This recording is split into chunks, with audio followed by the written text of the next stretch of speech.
Hello everyone, this is Kevin, your entrepreneur, and if you hear some munching in the background, that is my chinchilla Perry. He has a new toy to play with, and pets will just play with toys whenever they want. I can't very well ask him to stop. However, we shall continue. And today's is a video I do not want to make because there are many things I do not like. I do not like sports. I do not like it when good shows get canceled after one season. I do not like Dane Cook, even though people keep insisting he's really, really, really funny sometimes.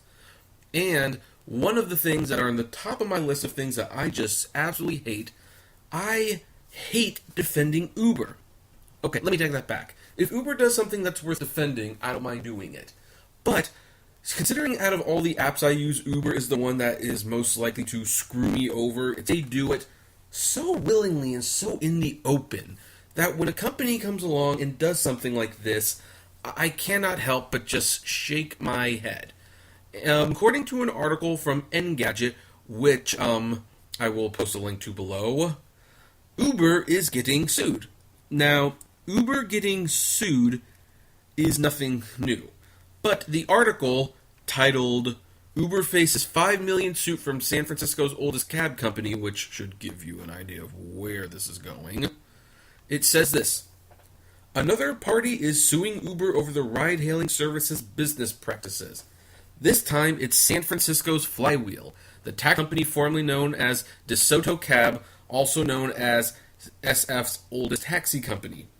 To the tune of $5 million plus federal suit, Flywheel alleges that since UberX came to be in 2012, the city's taxi industry has lost 65% of its riders and 30% of its rivers, according to SF Gate. Now, I wonder if rivers is supposed to be drivers. I don't know. I have spelling mistakes in my blog sometimes too. Flywheel claims that the result of Uber setting prices between 10 and 45% lower than that of taxi services, and that Uber can cover this cost thanks to investments from deep-pocketed venture capitalists. There are a few bits about Uber misrepresenting its safety pricing and potential earnings for drivers as well. Quote, this lawsuit is about holding Uber responsible for their unlawful practices, Flywheel CEO Hansu Kim told the publication. It's not about stifling competition or technological innovations. We want all on-demand taxi services to be treated fairly under the law and competing on an even playing field. Flywheel also thinks that Uber will drive out all of its competitors, create a monopoly, and then jack prices up because it'll be the only option available. Stanford professor doesn't think the suit will go anywhere, though, because courts have made it extremely hard to prove predatory pricing. Quote, the complaint that a competitor charges too little money is usually not evidence of a secret conspiracy to drive everyone out of the market and then raise prices. It's usually made by someone who is failing to compete in the market and is upset about it. What's Uber's response? Quote, we compete with lots of ways to get around, especially car ownership.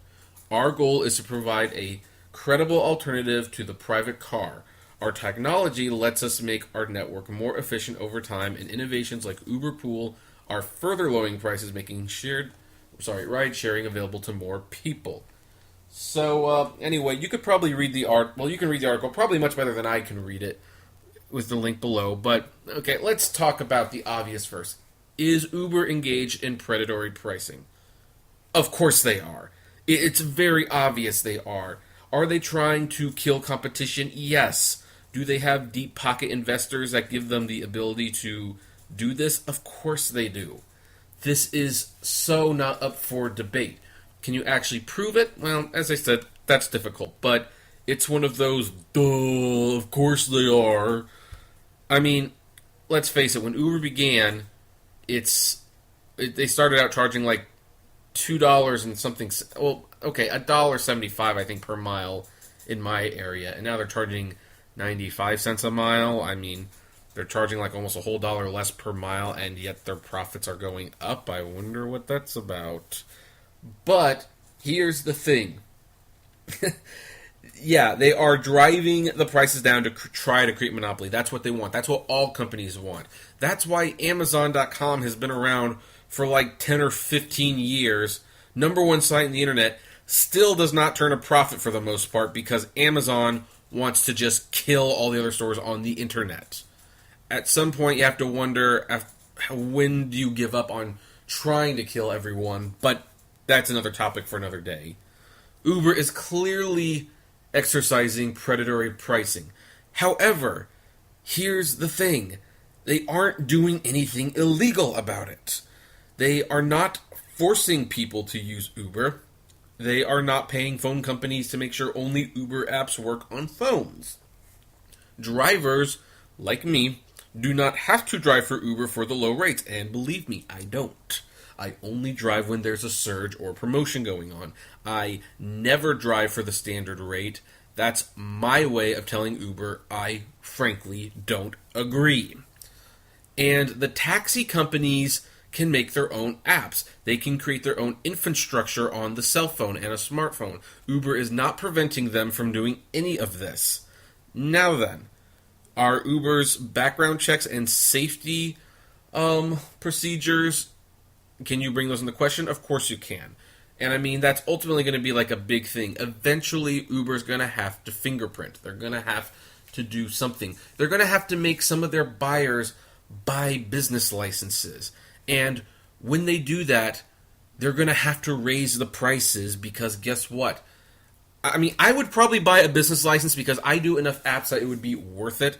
But for some people, it wouldn't be worth it. And so then they would have to be competitive to the drivers to get people to drive for their network. This is what competition does. So right now, Uber is definitely hurting the taxi industry. But here's my thing. When I talk to people on in my Ubers and in my Lyfts, price isn't even the number one concern people have. They certainly are appreciative that it's cheap, but they like the fact that the drivers are nicer. They like the fact that sometimes the drivers look like them, aka they're not all from Afghanistan. They like the fact that the cars are cleaner.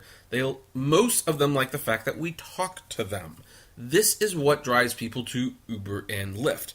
In fact, honestly, these are the things that are driving more people to Lyft these days as Uber just gets more and more of the college crowd, more of the puking crowd, more of the teenagers who are not supposed to be hailing Uber in the first place but are, and they get in the back and they get on their stupid phone. And it's interesting that Uber mentions Uber Pool because that's a feature that nobody likes. The drivers don't like it, the passengers don't like it. Nobody likes Uber Pool. Seriously, Uber, kill Uber Pool. It's not even worth your time. And Flywheel suing them, that's not going to go anywhere. What they're looking for, first of all, is a settlement. But this lawsuit is so without merit, I think Uber would just say, you know what, we'll fight you, and it would not be worth Flywheel's effort or time to try and get it pushed through the court system, because they will lose. Right now, Uber does not have a monopoly. Are they striving for monopoly? Yes, but they aren't the only one to strive for monopoly. Walmart has strived for years to have a monopoly. Amazon strives for a monopoly. Amazon's probably the closest to having a monopoly.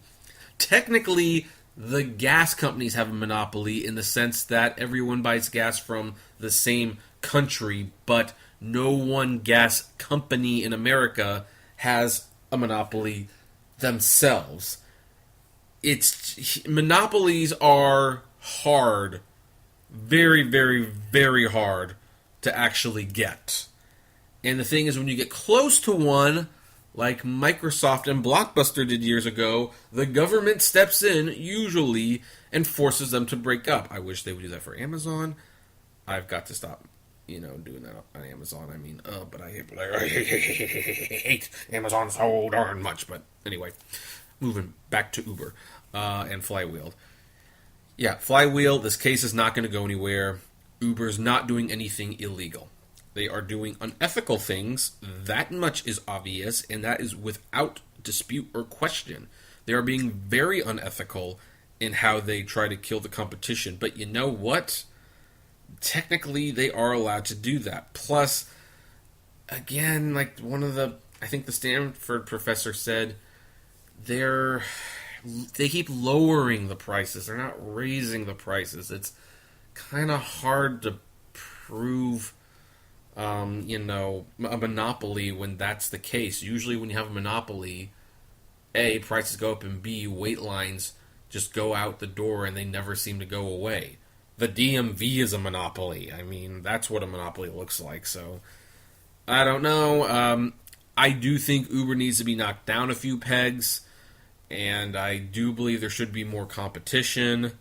I'm all for more competition. I'm not for less competition. In fact, when Uber passengers or even Lyft passengers, okay, it's mostly Uber passengers, they say, I hope Uber becomes the only thing available, I kind of shake my head and I'm like, no you don't, because these 90-cent a mile rides, gone. They will completely go away. So I'm not too concerned about the market just yet, especially since Uber is losing so much money in chasing the automated vehicle dream that isn't anywhere close to being finished, and that Lyft is actually profitable even though they're a distant second. I mean, I'm not concerned, and the only people that should be concerned, of course, are the taxi companies, and the taxi companies can do things to make their business more profitable. In fact, the first thing they can do, truly, is completely overhaul their customer service. Make it so that when you interview the drivers actually act like the customer's friends and they engage with them.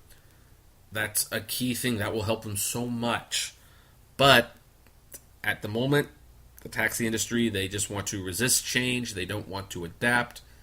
Such is the case with any company that's held a monopoly for so long. That's what happened when Blockbuster practically had the monopoly on video rentals and Netflix came along. Blockbuster just was so slow to change. Like, that's the taxi industry right now. And to some credit, with how things are changing, Uber might be in that same position where another app comes along, has an idea, does it better than Uber, and Uber's been number one so long, they might have a hard time steering the ship, but we will have to see. So, anyway, thank you, Flywheel. You made me have to defend Uber's crummy business practices. I hate you guys right now. But I'm curious what all you listeners are thinking. Do you agree with the article? Do you agree with Flywheel? Do you agree with me? Or do you disagree? Or do you not care whatsoever? I'd like to know. Comment below. Like, favorite, share, subscribe. And as always, flame responsibly. Have a good one.